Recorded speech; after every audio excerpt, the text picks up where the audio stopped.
Maliban sa Office of the President, may red flags din mula sa COA ang Office of the Vice President. Hindi raw nakonsulta ng tama ang mga benepisyaryo sa milyon-milyong cash assistance program ng opisina ni Vice President Sara Duterte noong 2024. Ania sa frontline sa balita si Bril Montalvo ng News 5 Mindanao.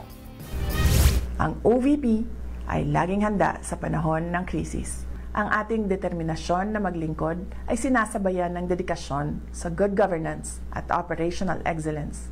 Sa ganyang paraan flinex ni Vice President Sara Duterte ang paglilingkod ng kanyang opisina sa kanilang year-end report. Isa sa mga ipinagmalaking programa ng Office of the Vice President ang Magnegosyo Taday. Layo nitong tugunan ang pangangailangan ng mga nakararanas ng kahirapan, kawalan ng hustisya at iba't ibang kalamidad. Sa pamamagitan niya ng libo-libong pisong cash assistance. Nagbunga na yan ng pangkabuhayang puhunan, financial literacy training at ng iba't iba pang proyekto. Ang pag-ahon sa kahirapan ng bawat pamilyang Pilipino ay prioridad natin. Sa pamamagitan ng Magnegosyo Taday, nakapagbigay tayo ng suporta sa kabuuang 15 groups at 2,245 aspiring entrepreneurs ngayong taon. Pero para masigurong legal ang mga aktibidad ng programa, may nakalimutan atang hakbang ang OVP. Yan ay ang siguruhing kwalipikado ang mga grupo at individual na makakatanggap ng tulong.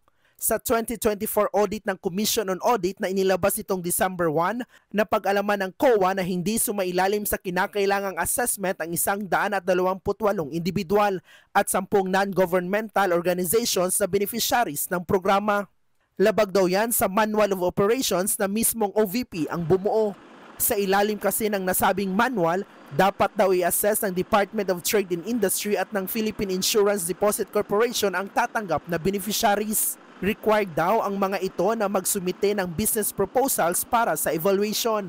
Pero wala daw nakarating na dokumento sa state auditors. Base rin sa report ng COA, matapos ilabas ang pondo para sa programa, 11 lang ang binisitang beneficiaries ng OVP mula sa kabuuang 83. Yan ay para i-check sana ang status ng investment o negosyong dapat ay pinaggastusan ng mga perang galing sa OVP. Hindi lang yan, hindi rin daw na-liquidate ng nasa oras ang higit 2 milyong financial assistance na inilabas ng programa. Sinisika pa ng News 5 na hinga ng pahayag ang DTI, PIDC at ang mismong Office of the Vice President patungkol sa mga natuklasan ng COA. Samantala, ilang kahina-hinalang acquisitions pa ng Office of the Vice President ang nabusisi naman ng Philstar.com. Sa kanilang report, tinukoy nito ang 19 units ng motorsiklo na may kabuuang halaga ng 26.3 million pesos o 1.3 million pesos kada unit. Nariyan din ang 13 laptop na nasa 300,000 pesos kada unit o halos 4 million pesos ang total. 4 na aircon na may total value na halos 300,000 pesos at 7 CCTV units na higit 200,000 pesos kada unit o may total na 1.4 million pesos. Binili ang mga ito noong taong 2023 at 2024. Ayon sa Philstar, hindi frinagosinita ng COA ang mga nasabing procurement. Wala pa rin komento ang OVP ukol sa nasabing report. Nagbabalita mula sa frontline, Bril Montalvo, News 5.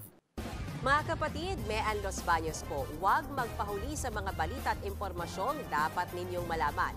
Para sa mas malawak na balitaan at diskusyon, mag-follow at mag-subscribe na sa social media pages ng News 5.